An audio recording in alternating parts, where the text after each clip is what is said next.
My name's Tabitha Scoville. I'm the assistant director here, and I'd just like to let you know what next week's Lunch and Learn is going to be. It's the Old Timers Band. We're going to have their newest, maybe their only, film that they've released. It's a DVD, and we've seen it already. It's really a wonderful film. It covers 150 years of history of music in Portland.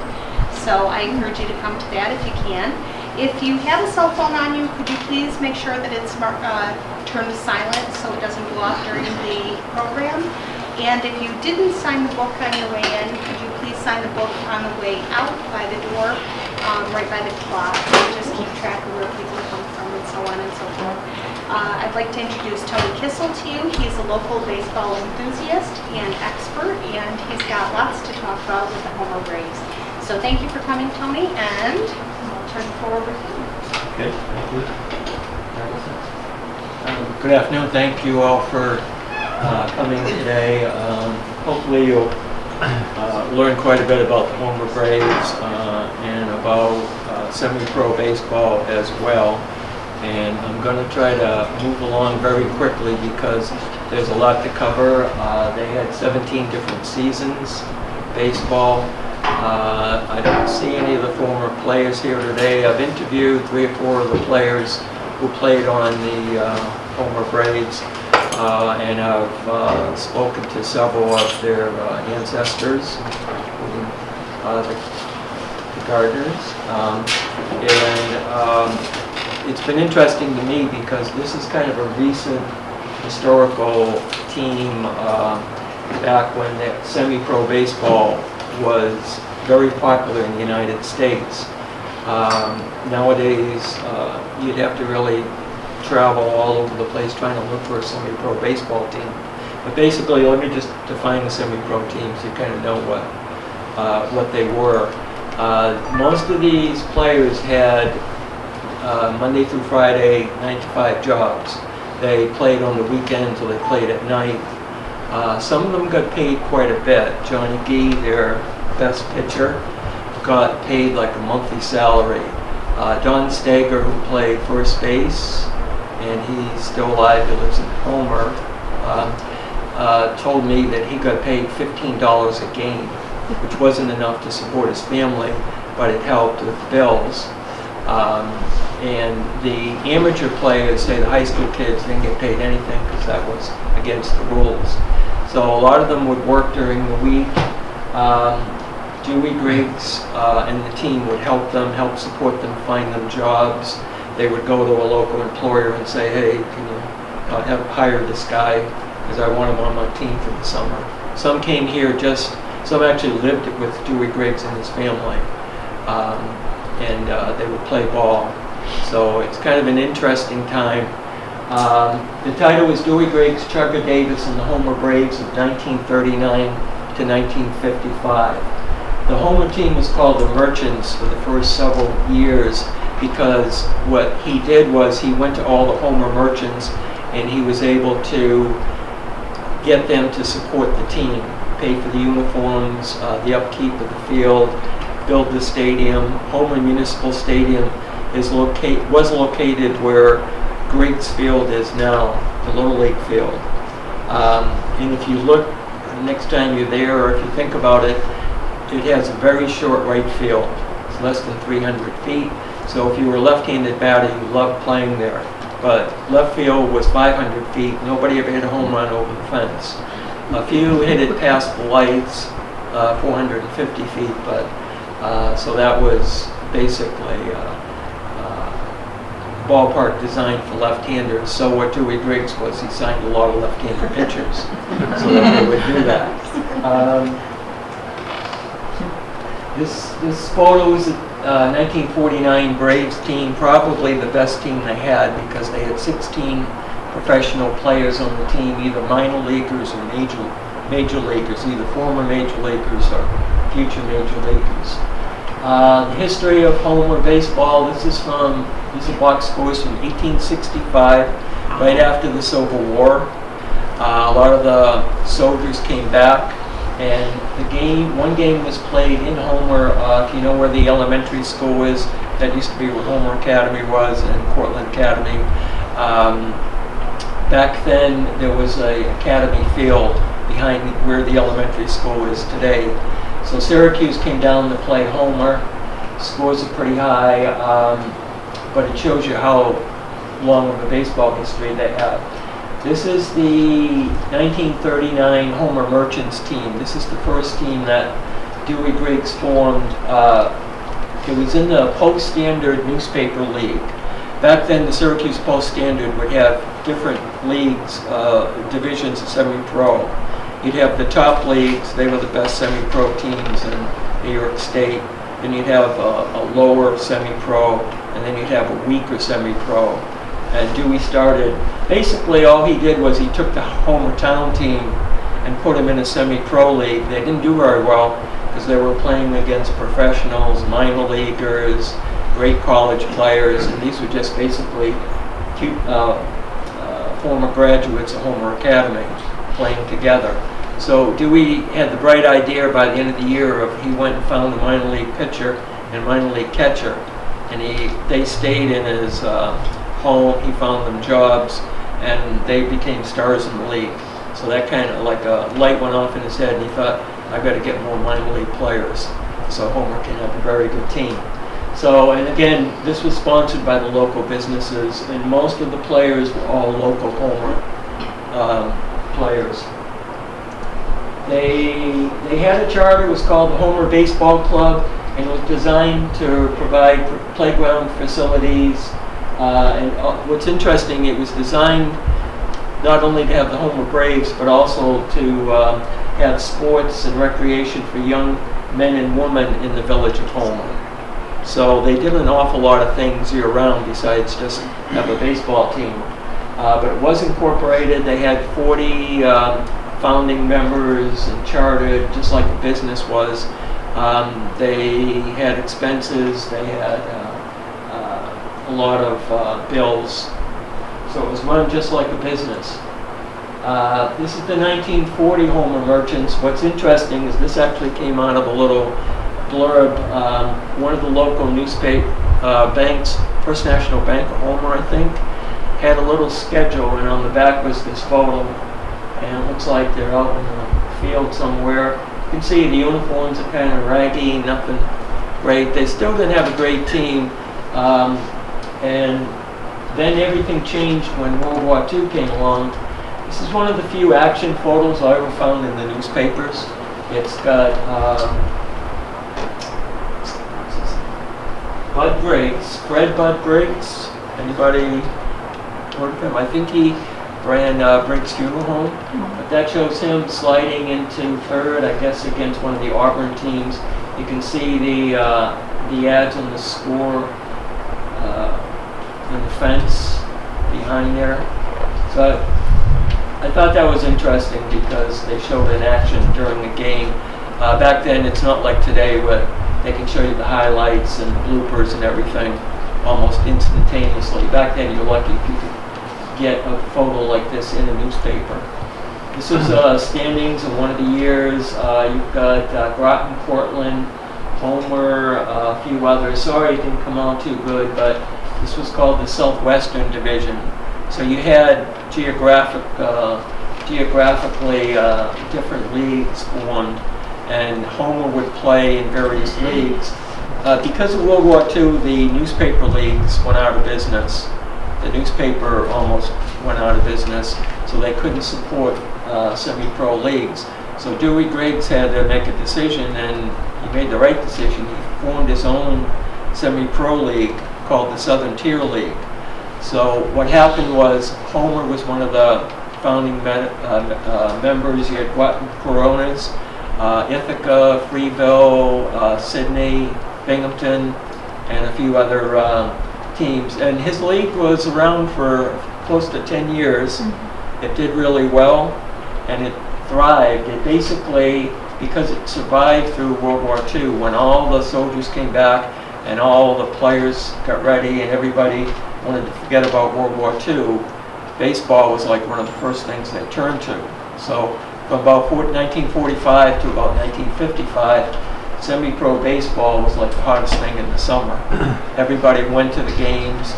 The attendance was often 2,000 people. I think the cost of admission was 75 cents plus tax to go to the games. The merchants that supported the Homer Braves had their own little box in Municipal Stadium. They would have like a box area where 6 or 8 of them in their family could go and sit there and watch the game, and it cost them money to do that. So it was sort of like as close to a minor league stadium or anything as you could get back then. In Cortland, did they play at the fairgrounds or Randall Field or both? They played at Homer Municipal Stadium, and then if they played against Cortland, they didn't play against Cortland a lot because Cortland was often in a different league. They would play, I don't know if they ever played in the fairgrounds, I think probably Randall Field. Their biggest rival was the Groton Coronas. They also were a rival of the Sydney Cardinals. Sydney Cardinals was sponsored by the St. Louis Cardinals, and the Homer Braves were sponsored by the Boston Braves. So they had a major league affiliate that was providing them a lot of support. And there was a great pitcher in Sydney, and Homer had Johnny Gee, so there were a lot of great games played between those two teams. This is an early 1940s team. Manager is Chugga Davis, who I will talk about shortly. Dewey Griggs is over here on the right. And you can see uniforms, they all say Homer. This guy has his Quebec uniform, which indicates he probably was a former minor league player, and they couldn't get him a uniform. This is Chugga Davis. All I knew about Chugga Davis was the football field in SUNY Cortland. It was named after him, so I came up with the brilliant deduction that he was the football coach, and he was a football coach. But he was also the basketball coach, the baseball coach.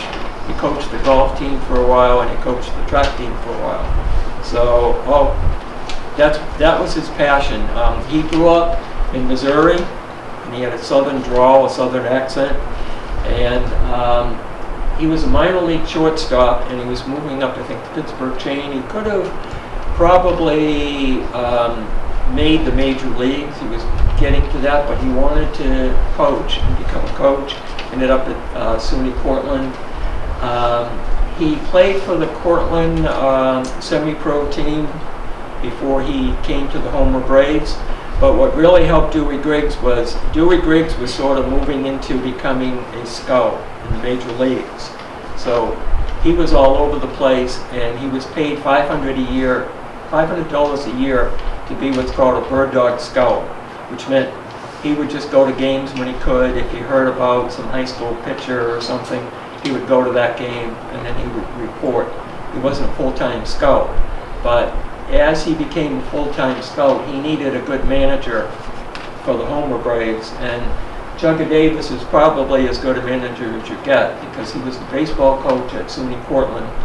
He played all the other college teams, so he knew all the good college players.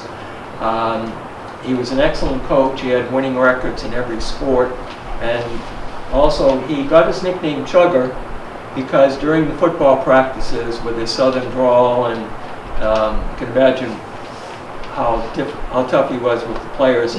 He always used to say to the players, "Keep on chugging, keep on chugging." So the players called him Chugger. You know, I don't know if that was a compliment or if that was just kind of an insult. So again, he was a tremendous athlete. He played 3 or 4 sports, and he was a great coach. So it wasn't just football that he was known for. It reminds me of John Jay. John J. McGraw.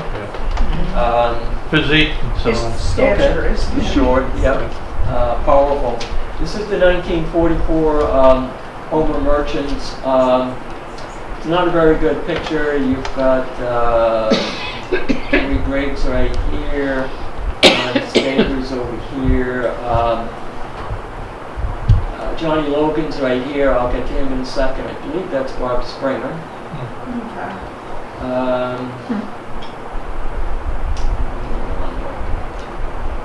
Okay. 1944, February, the Syracuse Chiefs signed 2 Homer ball players, Bob Robert Springer, Bob Springer, and Don Stager.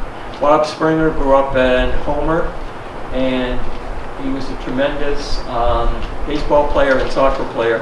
He went to SUNY Cortland. He was a All-American goalkeeper for SUNY Cortland soccer team, and he also was a starting pitcher for their baseball team. He played for the Homer Braves, the Merchants.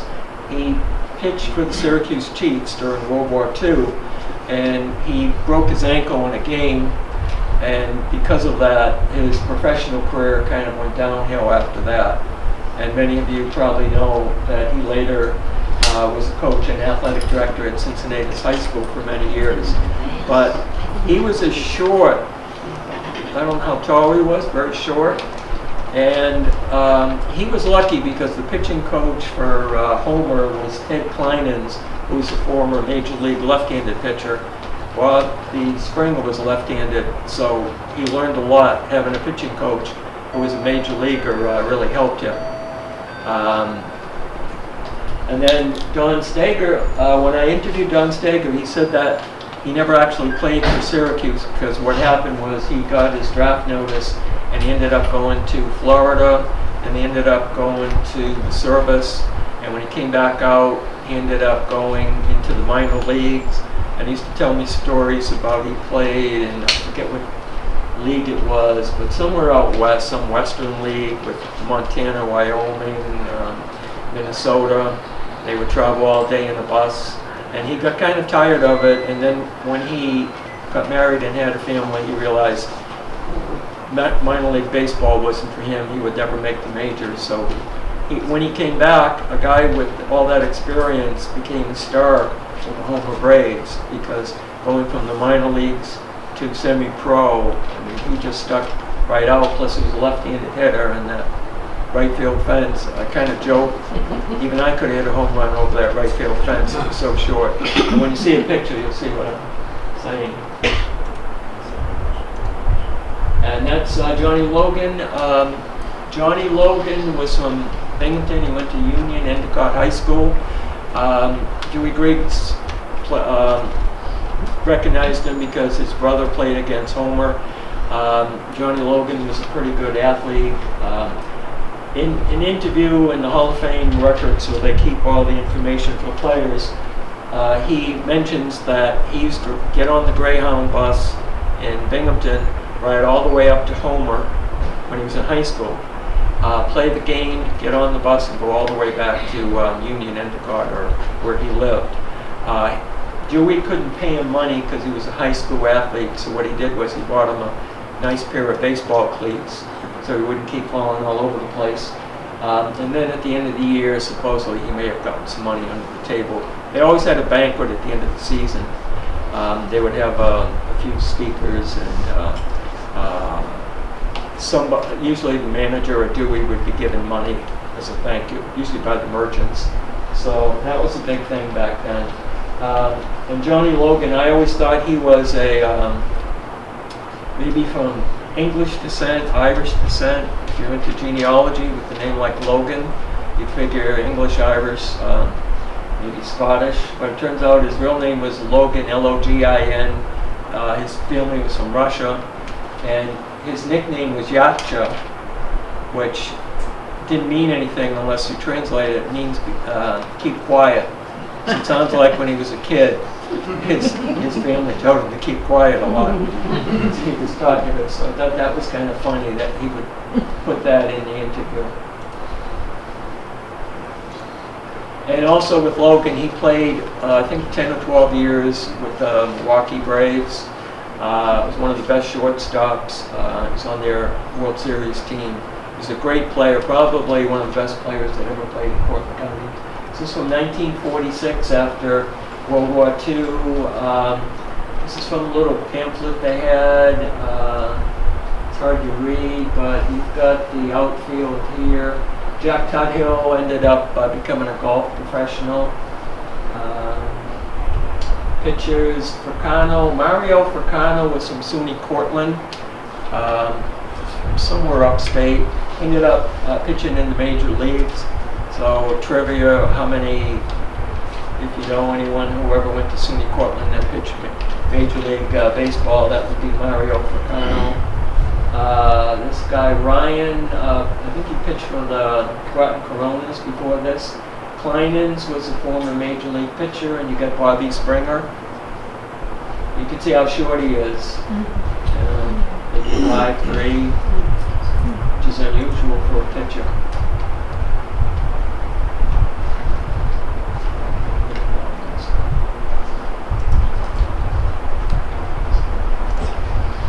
Okay, Steve Cusack was the shortstop. Ended up playing Major League ball, but I think he got in an auto accident, and that was the end of his career. He was from Colgate. What happened was Dewey and Chugga Davis had favorite colleges where they would get players. Colgate was one of them. SUNY Cortland was another. They got a few players, Syracuse, and never really got anyone from Ithaca or Cornell that I'm aware of. Charlie Fitzgerald married one of Dewey's daughters. He was a minor league second baseman. Johnny Logan, later in his career, said that the best second baseman he ever played with as far as defense was Charlie Fitzgerald for Homer. So again, he had a family, so he ended up just playing a few seasons in minor league ball. And Joe Petrella, I don't know if who was related to as far as the Petrella family, but His only living sibling lives next door to me. She's 96. okay. She speaks about it frequently. Okay, and he played minor league ball. John Tuthill, or Jack Tuthill, was the golf pro. Pretty good baseball player too. Hank Palekis from Colgate. Mel Alice, his ancestors have contacted me. He was from Homer High. It was pretty good that he didn't really have any professional experience, but yet he was one of the catchers. And here's the ballpark. You can see the stadium lights. And this is from 1946. You can see all the ads on the fences. And you can see all the how packed the stands are down the third baseline. I like this picture because it kind of shows a lot. You see the lights. Behind the grandstand here is Hudson Street, if you've ever been there. And you've got the mound, you've got the first base coach, you've got down first baseline, you've got all the fans, you've got all the fans over here. The box seats are probably like right there. Again, the stadium held 2,000, maybe 2,500. And it's one of the few stadiums around that have lights, and it was called Homer Municipal Stadium. And there's another picture. This picture here, I included it because the Homer High School baseball players supposedly were just standing here during this game, just watching it. I guess they had finished the game or practice and decided to come. And that came from Homer Town Village. In order to get those lights, the lights cost $10,000, which back in 1946 was a lot of money. So the people were used to donating money for World War II. So they had bonds, $10 a bond would get you a share. And they ended up selling 1,000 of them. They raised the $10,000 for the lights, and everybody supposedly got 2% interest. So you could see the enthusiasm of so many people willing to pay to support the lights to have night baseball. And that ad is from the Cortland Standard. Here's the configuration of the ballpark. You can see left field goes on forever. It goes all the way down the street. The lights were actually inside the fences, and the left field had a problem if the ball went past the lights because it was all total darkness out there. So hopefully it wouldn't get hit. And you can see right field is kind of like a Little League field. And this shows Charlie Fitzgerald. Dewey Griggs. 1947, the Boston Braves made Homer their semi-pro affiliate, Ted Kleinen's. What that meant was they wore uniforms. They took the old Boston Braves team uniforms and they wore them. So you'll see like a number, and that would have been like a major league player's uniform. They helped with the field, bats, supplies, training, and it was perfect for Dewey Griggs and for the Homer Braves because if they had a good young player, the Boston Braves was going to sign him. So Dewey ended up, he was a mailman in Homer. He was a letter carrier, and what he did was he quit his job with the post office, became a full-time scout with the Boston Braves, and then the Milwaukee Braves, later Philadelphia. And that meant he really couldn't be doing too much in summer with the team, so he let everyone else take care of the team. Here's a gentleman, Carol Anstead. He passed away this year. I think he was like 93 or 94. He was the catcher. Somebody mentioned Johnny Gee, a pitcher. Well, Carol Anstead was his catcher. And he told me one story that Johnny Gee had a no-hitter. It was near the end of the game. And one of the players for either a Puerto Rican or a black baseball team bunted on him and beat the throw to first base. And Johnny Gee was really upset because that busted his no-hitter. And then in the ninth inning, the player came up again, and Carol Anstead, the catcher, could sense Johnny Gee was going to hit him. And they didn't wear helmets back then, so if you hit him in the head, he could kill him.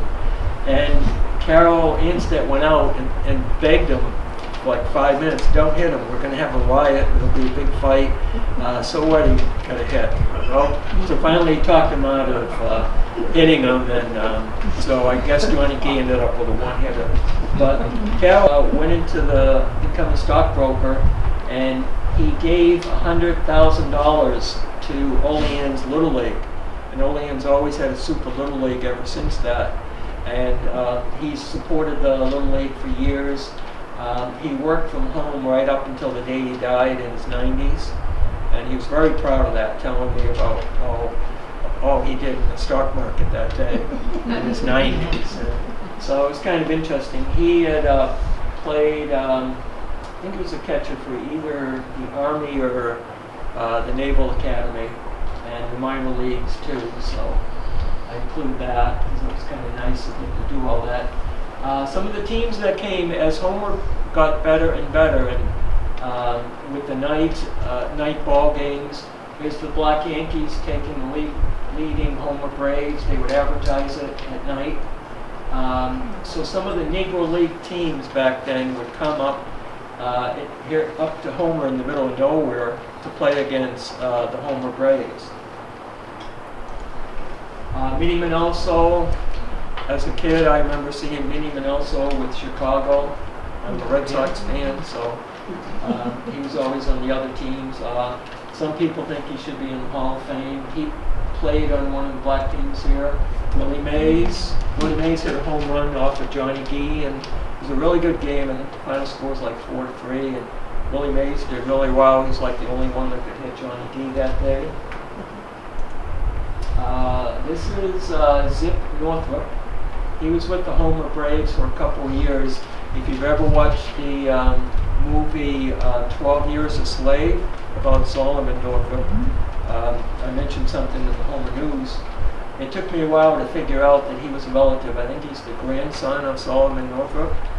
His father was also called Zip Northrop and pitched for the Cuban Giants.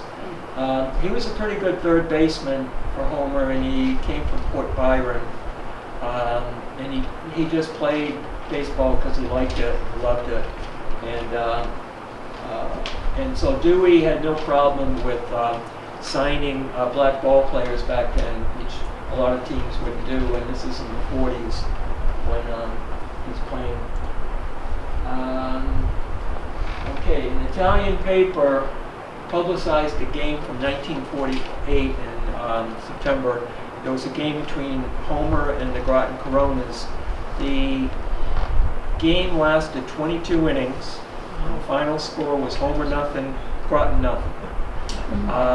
The game started around 3 in the afternoon, and it got over when it got too dark to play, like 9 or 10 o'clock at night. 22 innings. Homer's pitcher was Johnny Gee. He pitched the entire game. Groton's pitcher was Duke Erickson. His daughter will sometimes come to these presentations.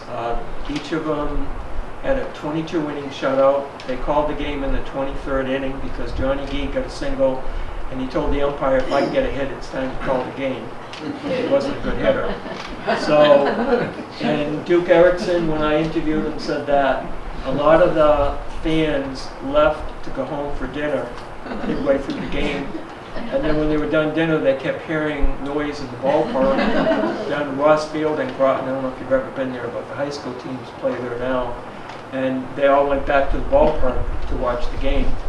And one of the teams got 9 plays to third base, but no matter what they did, they couldn't get one single run. It's one of the longest nothing games in history, and it was reported all over the country.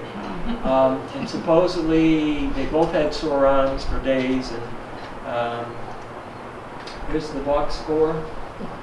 And Jerry Dexter interviewed Duke Erickson about this, and a lot of the information I was given were from a couple of articles that Jerry wrote about the Homer Braves. But that's quite a keepsake, the box score of 22 innings. And now we get to Johnny Gee. If you look at him, 6'9". He was the tallest pitcher in history until Randy Johnson came along. He grew up in Syracuse, was a basketball player for Michigan. He was a center, one of the tallest centers, if not the tallest center. Back then, before they really knew a lot about training and physique and everything, he was a great baseball pitcher in college. He was signed by Pittsburgh as a bonus baby. He was given $25,000 to sign, which was a lot of money back then. But within a couple of years, he hurt his arm in the majors. And that's why I'm thinking maybe doctors, maybe his delivery, they could have worked with him. He always had injury problems his entire career. He played professional basketball, I think for Syracuse, I'm not positive. And he played Major League Baseball, he played minor league baseball, and he played for Homer. So Homer was getting quite a deal. They basically had a major league pitcher who was left-handed who could take care of the left-handed batters. Plus, he was very intimidating. He wasn't afraid to throw inside or hit a batter. And he was 6'9", and the catcher said that when he got through delivering the ball, it was like his hand was right at home plate because he was so lanky. His record with Homer was 60 wins and 16 losses, and like today, he averaged like 12 or 13 or 14 strikeouts every game. When he was on, nobody could hit him, and he would join Homer. He would leave to pitch minor league ball, come back. He never could figure. He always wanted to get back to the majors. He never could. He had a tryout with I think the New York Giants. He refused to go to their minor leagues. Came back to Homer. So he always wanted to pitch major league ball, and it's kind of too bad. And here's another one. Can Johnny stop Sherrill? That was one of their teams in the league. It's a picture of him. This is probably the best team Homer ever had. The 1949 Homer Braves. They won 49 games, lost 20. They were undefeated in the playoffs. They had 16 former minor league or major league players on the team. They were incredible. Most of the teams that were not in the league that they played were semi-pro or minor league. So that was kind of like the highlights of Homer. A couple of other players, Jack Tudhill, again, golf pro. I like this guy's name, Slivers Slavinsky. he was the halfback for Syracuse football. He's one of the few Syracuse players. Syracuse had a baseball team, so he played on the Syracuse team. I think Ted Kleinens was the manager. As a halfback, he scored the only touchdown of a game in the snow. Syracuse beat some other team 6-0, and he ran like a 70-yard touchdown in the snow. So that was his claim to fame in football. But in baseball, he was like a terror on the bases. He could bunt, steal. He played center field. He could catch off. He was a ball hawk. Great hitter. And he ended up becoming the athletic director, I think, at Bates College in Maine. Like Chugger Davis, they named all kinds of buildings and fields for him. So that was a great signing to get somebody like him. And they would do clinics in the summertime. This is Chugger Davis. These are Cortland kids, and they name all the kids back then. This is a picture from the 1950s. By now, the Homer semi-pro team is starting to go a little bit downhill. Homer hosted the semi-pro playoffs, and the winner was going to go on to the finals in New York State. And there were several teams in the playoffs, and Homer went to the finals, and they lost to, I think, Manoa. They still had a pretty good team. But you can imagine what it was like to see semi-pro playoff games every night at Homer, get some great ball games, and they were all playing for a chance to be the state champs. The Groton Croners were the state champs in 1940, and they went on to the Nationals out in the Midwest. They played in an annual tournament there. They had a really good team back then. Duke Erickson, I'm pretty sure, was on that team. So Homer, that was probably the last decent team they had. Now you get to the 50s. Johnny Logan is now with the Milwaukee Braves. He's their starting shortstop. Dewey Grigg signed him, one of his first signings. He also signed Henry Aaron, Hank Aaron. Those of you who remember the Milwaukee Braves. He was the home run king. Dewey changed his style of hitting. Most people, a right-handed batter, had the left hand at the bottom. For some reason, Hank Aaron had his right hand at the bottom, and he had it like cross-handed, and Dewey Griggs changed that for him. And that was his most successful signing, and that was his claim to fame, that he spotted Henry Aaron. I think he was playing out in Buffalo. He was like 17 or 18. This is his player report. This was in the Hall of Fame when I looked through all the different scouts' information. Great pair of hands, good hitter, good wrist hitter, and then very positive. Everything about him was very positive. I thought that was kind of neat to read what a scout had to say about a future Hall of Famer.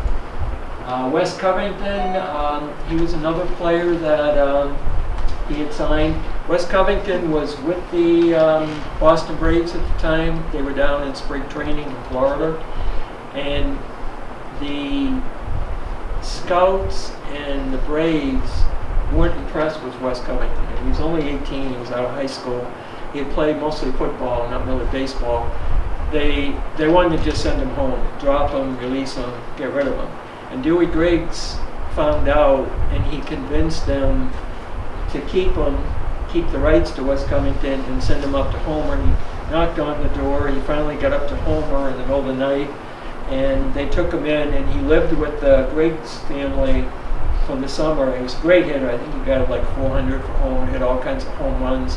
And the Braves kept him, and then he ended up playing in the World Series championship in 1957 when they beat the New York Yankees. Another player that Dewey Griggs signed from that World Series team was Bob Trowbridge. He pitched 1 year with the Homer Braves. I don't know that much about him. He didn't have a great big league career, mostly a reliever. This is the world champions from 1957, Milwaukee Braves. Boston had transferred to Milwaukee, and now they're in Atlanta, just to confuse everyone. So he signed for the World Series champions, and he was probably one of the better scouts in the major leagues. Here's the all-time records. I think some of this can cut out, but you can see they were known as the Merchants for half their life, and then they switched to the Braves. Chugger Davis was their manager for many years. They were in the Southern Tier League. They won 6 or 7 pennants and 6 or 7 playoffs. And today it is now Griggs Field, where Holman Little League plays. My son played there, my grandson played there, and a lot of times when I was coaching, I would just sit there and I'd kind of try to figure out where right field would have been the fence, where left field was, and just try to figure out how they would get 2,000 people in that little area. You know, none of it made any sense to me. They had a concession stand, the games were on the radio, so a lot of people could listen. So you're probably wondering, well, what happened? What happened was television became more and more popular. As I was reading the newspapers, every week they would say there were 300,000 TVs sold in the United States last week. The ratings for the #1 TV shows were like doubling. Everyone in a town was getting a TV, and if you know, like anything new, like a computer or something, became like the fashion. People were staying home. They weren't going to the night games anymore. They weren't going on the weekends. A lot of the ball players were retiring. Nobody wanted to play semi-pro. Finally, in 1956, they didn't even want to start a team. There was no interest. There was no league. The leagues just all died. Semi-pro baseball kind of ended. Nowadays, when a good high school kid graduates from high school, he doesn't play in college. That's about it. He may end up playing fast pitch softball, slow pitch softball in one of the local leagues, but there isn't a fast pitch baseball league around here or team. I think there's one in Syracuse, might be one in Binghamton. So you got to do a lot of looking and stuff. So it was kind of an era that came and went, but the Homer Youth Program has been strong ever since, and part of it is because of that. And Dewey Griggs probably will end up being recognized locally for all the work he did, because basically this was all his idea. He could have stayed in the post office, or he could have just said, well, I don't want to coach the team anymore. But he kept at it. But there were a lot of great players, great games, great teams, and they used to take buses from Homer, like to Sydney or to other places for the games, and the players would be on one bus, and then they would get 1 or 2 other buses. They would go down to Briggs Cadillac, and they would all leave on the buses, go watch the game, and come back on the buses. That's how popular it was. That's going to be it for me. Also, I'm working on a book about John McGraw. It's just about ready. Hopefully I'll get it published. If you're ever interested, it's going to be about his teenage years in Truxton. It's not going to be about New York or all that. There's plenty of books about that, but there's not very much written about his early days, so I've tried to kind of put as much as I could about him and about the people that helped him in Truxton. Also, I have other books about a guy named Wild Bill Setley. He was a pitcher and an umpire. He was famous in his day. He invented the potato trick, where he substituted a potato for the baseball. And got a couple of players thrown out because of it, because they thought he had a baseball that he was throwing when it really was a potato. He was famous, interesting umpiring. He's one of the few umpires that would get knocked out by the pitcher who turned around, took the baseball after he called the ball on him, took the baseball, threw it at his head, knocked him out, sent him to the hospital. And one story about the Texas League, a batter hit the ball way up in the air in a pop-up, and one of the fans in the Texas stands took out their .6 gun and shot the ball.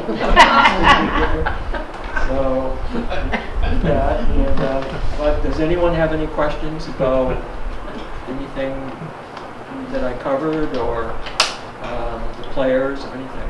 You're very knowledgeable of your subject. Thank you very much. That's really cool. Yeah, Ken, you mentioned the baseball field. Is that in Homer? Yes. Under the lights that night? Like Greeks Field. It's on Now, Hudson where's Street. that located? Across from Forest Fisheries, if you take the left there. And It's on Creel Road. The old Mike contract. About a block out on Creel Road. Yeah, Mike Rod Racing took over that field a few years after that.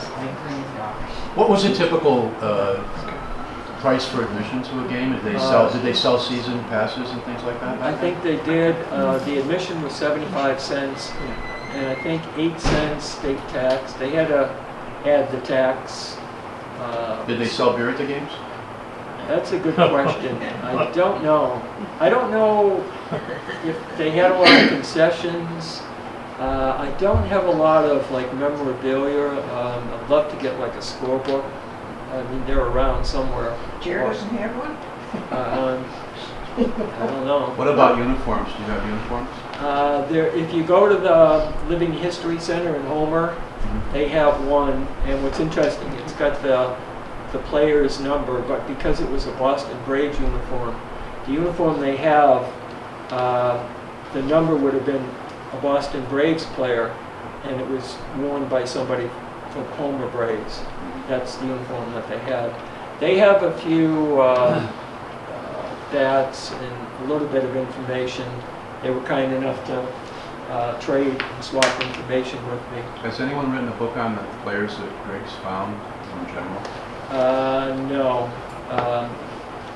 These four that played in the World Series were his best signings, but he also signed Johnny Antonelli and a few other pretty good ball players as well. Back then, most of them weren't going to make the major leagues, so a lot of it was luck. There was a good athlete, Homer, that graduated in '39 with my father's name was Fred Way. Did he play on the team at all? So W-A-Y? Yeah, he was a black boy. He was very, very gifted athlete. No.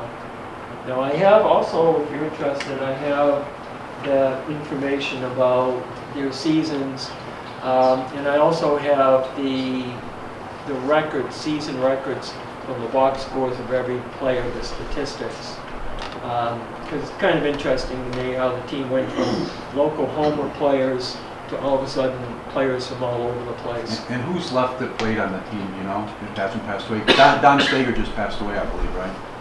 Don Stager, he didn't pass away? I thought he passed away or something. Yeah, I don't know if he has, but I've talked to him. Bill Dillon from Homer, he's still alive. He was on the team. Ed Purser, every now and then I see him in tops. He was on the team. He was the bat boy for a few years, and then when he was in high school at Cortland High, he played. Lives on Hamlin Street. Okay, which is right down the street. He just drove by the way, when we were coming in. Yeah, I mean, he could have came. He only played, I think, like one season. What was interesting about him is he played college basketball for Buffalo State or SUNY Buffalo, and he was like the starting guard or something. So he was a good athlete. He came along towards the end in the 50s when the team was kind of not really doing as well. Cal Anstead just passed away.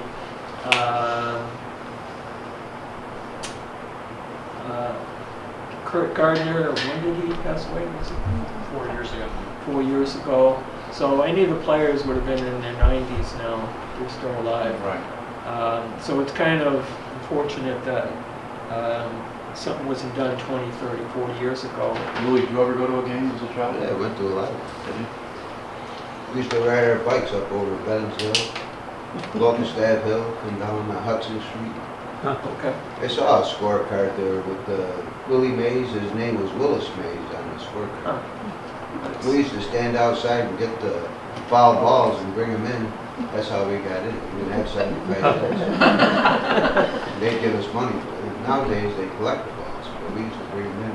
That was our entrance into the league.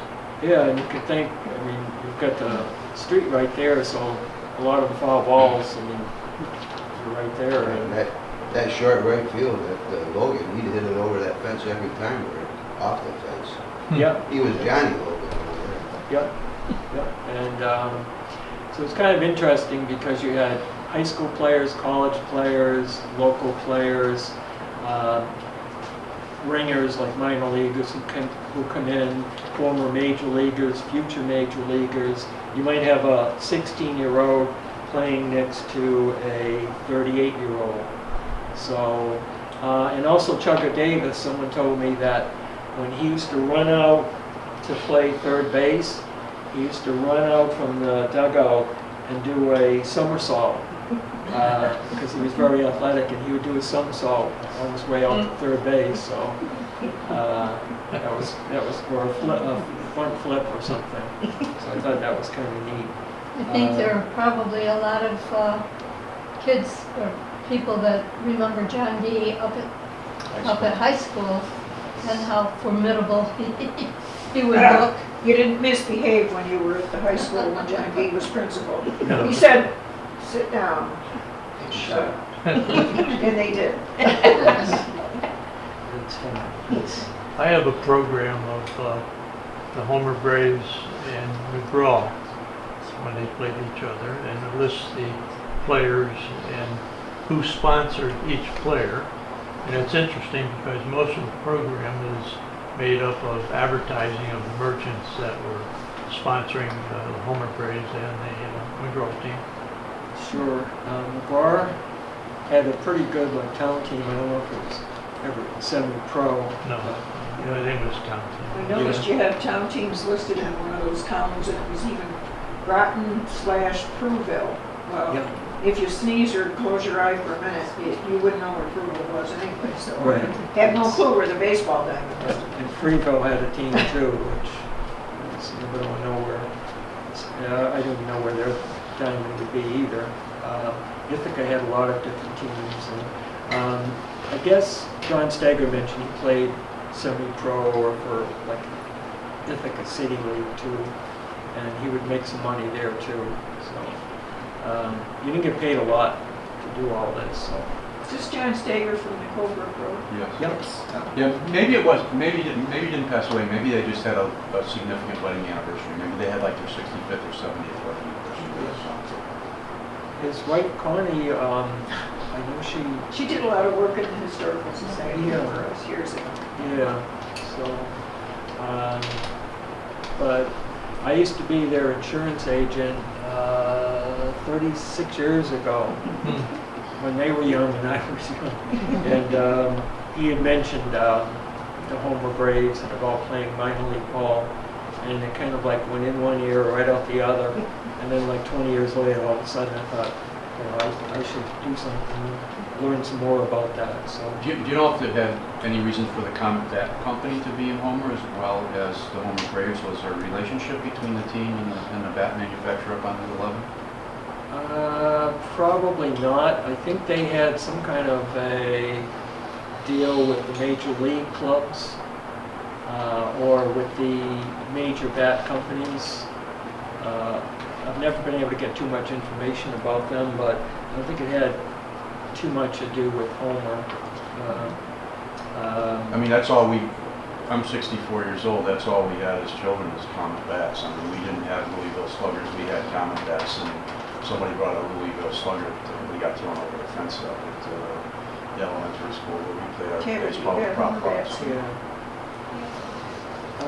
The Living History Center, I think, may have a bat or two. It would be interesting to see if they're common bats, Louisville Sluggers, or what kind of bat they use. But pretty sure they have one or two in one of their cases.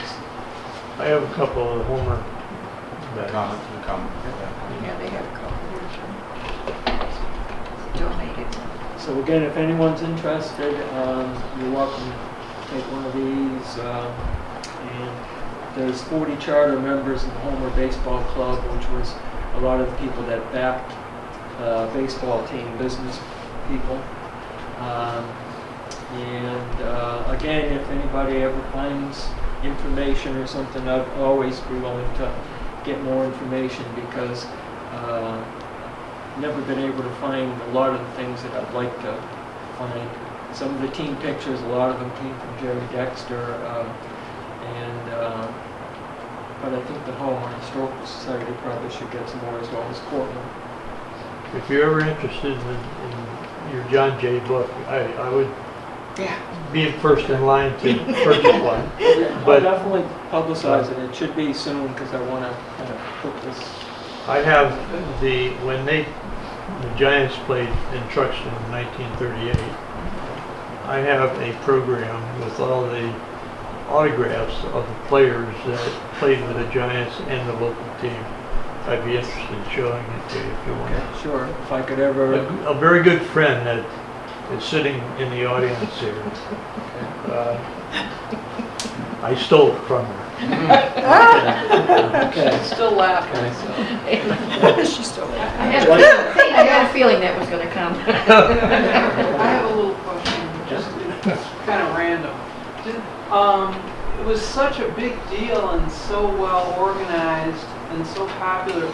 Did any real famous baseball players come here kind of as an attraction to sign autographs and stuff?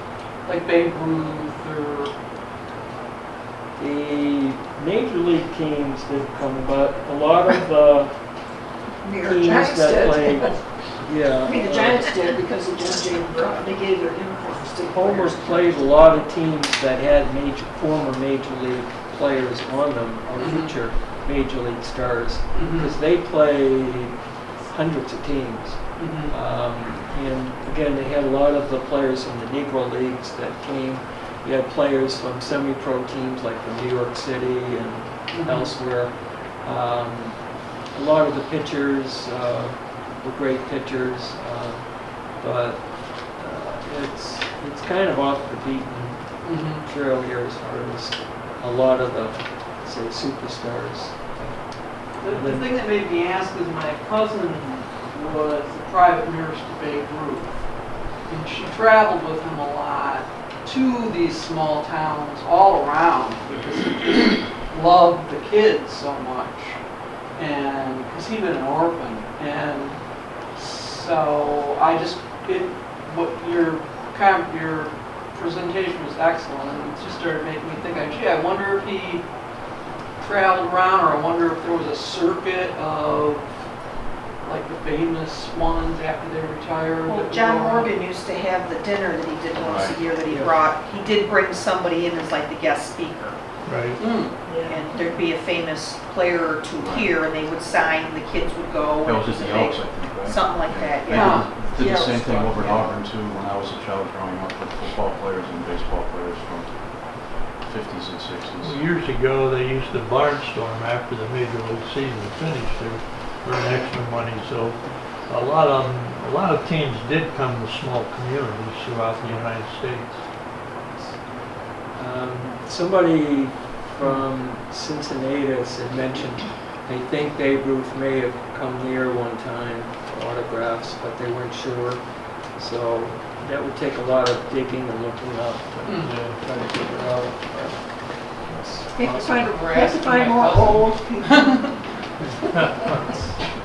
Yeah. If you haven't seen it before, I'll close this door, and we do have our John J. McGraw uniform on part of it on display.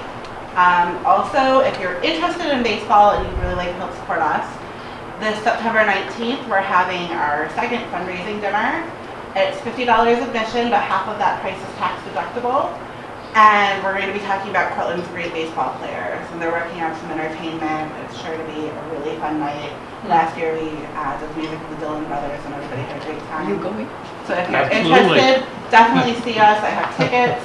There's posters. If you want to help sponsor it, there's all sorts of ways you can help. But definitely check out the uniform also. It's really we're very lucky to have it in our collection. It's, Thank you. Thank you, John.